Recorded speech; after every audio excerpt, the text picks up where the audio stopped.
আসলে যারা মাঠে ময়দানে কাজ করে, বিশেষকালে তৃণমূলে যারা সাংবাদিক, যারা উদীয়মান তরুণ সাংবাদিক, তাদের সংগঠন নেই মুশকিল। তারা ছিটিয়ে ছড়িয়ে আছে।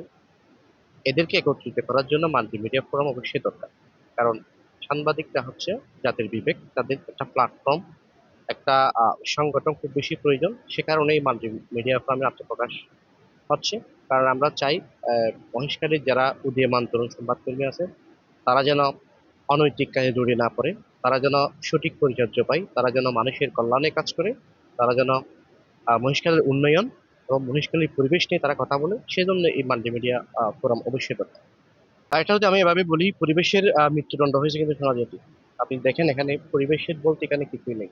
কি ঝাউবন, কি আপনার ম্যানগ্রোভ, সবকিছু ধ্বংস করা হয়েছে। এখানে একের পর এক রিসোর্ট গড়ে তোলা হয়েছে।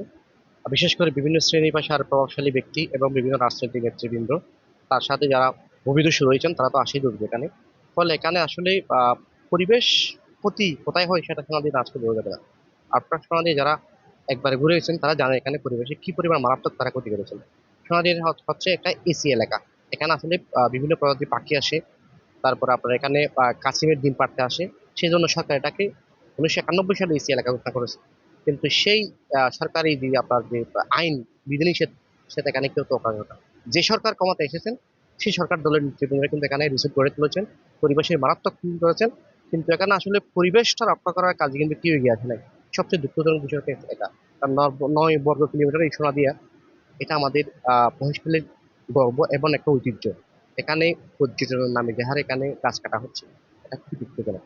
এটা যদি এই সময়ে এসে দ্রুত রোধ করা না যায়, তাহলে এটা ভবিষ্যতে আমাদের যে প্রাকৃতিক ঘূর্ণিঝড় আসে, যখন আমাদের প্রাকৃতিক ঘূর্ণিঝড় আসে, তখন আমাদের রক্ষা কাগজ হিসেবে দাঁড়ায় কিন্তু ম্যানগ্রোভের এই গাছগুলো।